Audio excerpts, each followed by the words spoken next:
Hi guys, welcome back to the latest episode of Tactic Testers, and in today's episode we are looking at one of the tactics brought about by RDF Tactics. Now this guy is absolutely brilliant, so I'm really excited to try this one out.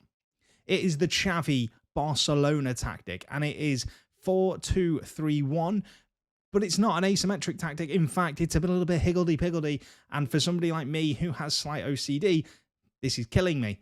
But still, we're going to have a look at it. Now, your back five, including the goalkeeper, are pretty standard. We have a sweeper keeper who is set to pass it shorter because, obviously, Barcelona like to keep the ball. At right back, we have him set to fullback with cross less often, but to stay wider. So he is going to be key when we go forward. Two ball-playing defenders on the right. Its only additional instruction is to stay wider. And on the left, it's pass it shorter and stay wider. So, again, looking to retain the ball. And at left back, we have a wing-back set to support with take fewer risks and cross less often. Your central holding midfielder. So we have two holding midfielders. If we look at the central one first, set to a defensive midfielder with the option of support. But they're going to take fewer risks and hold their position. Seems slightly contradictory to hold position and support because the support role you want to be getting up this end of the pitch. But still, this isn't my tactic and we're going to play it as it goes. Next to him, we have a roaming playmaker. Again, set to support, but they are going to play more direct passes. His job is to collect the ball from your defenders and get it up to the strikers or the striker and your attacking midfielders as quickly as they can. On the left, we have an inverted winger who is told to sit narrower. They're going to dribble more and look to cut inside. So they're going to be your attacking threat. This is where your wing back comes into their own because they're going to have to fill the void left by your inverted winger. In the middle, we have an attacking midfielder set to support who's going to roam from their position and move into channels and look to play little 1-2 passes to link up with your striker. And on the right, it's a winger set to attack. No additional instructions set for your winger. And up front, a deep line forward. Again, no additional instructions. Now, if we look at the team instructions, we're set to a positive mentality. In possession, we're going to be focusing down the left-hand side. Remember, I said that wing-back is key, and this is why. We're working the ball into the box, so we're not taking any long-range speculative efforts. When we lose the ball in transition, we're going to counter-press. But we are leaving it down to the players to decide how to react once they win the ball back, whether we hold the shape or whether we counter. We're never going to distribute over the opposition's defence or to the striker. We are going to be looking to take short kicks into that midfield region. And out of possession, it's a high press for the strikers and a standard defensive line for the back. Back six, essentially, back seven, including the goalkeeper.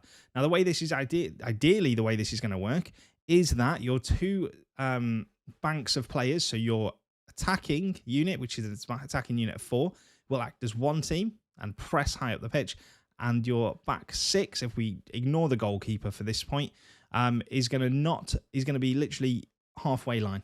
They're not going to go any higher up than that. They're going to look to whatever these guys miss, they're going to mop up essentially.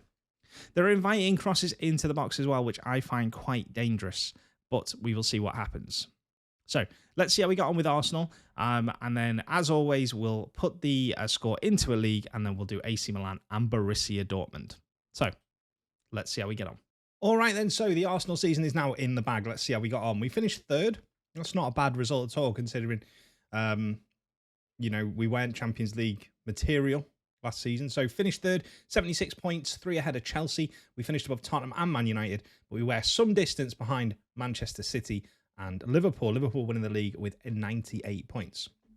Martin Odegaard led the league in assists with 14, and Aaron Ramsdale kept 24 clean sheets, which is absolutely brilliant.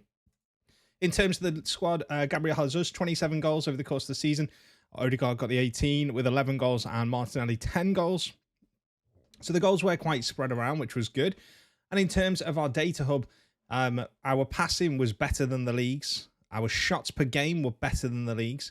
Our expected goals, the conceded, everything, we outperformed pretty much everyone in every department, apart from the points, which is a bit of a shame. But anyway, it's not a bad result. We got 76 in the last tactic tester we did with Arsenal as well, so we've achieved the same result. Let's see how we get on in Italy now with AC Milan. All right then, so AC Milan is in the bag. Let's find out how we got on and how the tactic performed. In terms of the league, we finished 6th, which is a massive underachievement, 66 points, actually losing 12 games. Now, if we have a look at the squad, no one player hit more than 12 goals. Brahim Diaz was our top goal scorer. That in itself, again, is a massive underperformance. Rafael Leao and Sandro Toneloni both hit double figures for assists. So there is that side of it, but there is obviously the drastic lack of goals coming from this team. If we look at the data hub, you can see that we did outperform teams in terms of shots on target, shots per game, expected goals. However, we were also, we were about average for goals conceded. Our expected goals per game was a lot better. So in terms of that, it's not a dreadful performance. I think if we had a proven goal scorer or a clinical goal scorer, because this team have Ibrahimovic and Oliver Giroud, then I think you see a different outcome for AC Milan. We've got one team left then. Let's see how we got on in Germany with Borussia Dortmund. All right, then, the Borussia Dortmund season is in the record books. Let's find out how we got on. Now, we finished 8th, underperforming, pretty bang average, really. We had a really good start with the Arsenal save, and it's kind of gone straight down, hasn't it? And, there's no curve to this line. But anyway, we got 49 points. We only had a goal difference of 1, 15 wins, 15 losses, so very inconsistent, you could say. In terms of the squad, Gregor Kobel was in goal. He actually had a decent season. He only conceded 46 goals in 46 games. Again, similar to the AC Milan save, the problem was we didn't score goals. Karim Ademi got 11, Marco Reus got 13, and nobody else got double figures. And again, Marco Reus was also registered double figures in assists. If we actually look at the full league table then, and we see goals for and against, let's have a look. So we scored 38 goals out in 34 games, and we conceded 37. I cannot. I like this tactic. I just think it needs a little bit more cutting edge up front. I think it's a very, very good tactic. In terms of the data hub, then passing we were superb on, and shots per game we were really superb. So again, you do need a clinical striker, I think, for this tactic to work. Now, over the course of the 3 saves we've done here, we got 191 points. So it doesn't beat Josh's 222 with the Simeone tactic, but it isn't a bad score either. I'm sure, there will be other tactics that are in and around that, really, because it's just so hit and miss whether if you don't score goals, these tactics don't work, unfortunately, and that's what's happening quite a lot of the time. But the tactics are left as straight out the box cookie cutter tactics, just to see how they get on. Anyway, I hope you've enjoyed it. We'll be doing another one of these next week. And make sure you check out my rebuild series where we've done Everton and Aston Villa so far, and Valencia drops later this week. I'll see you all soon.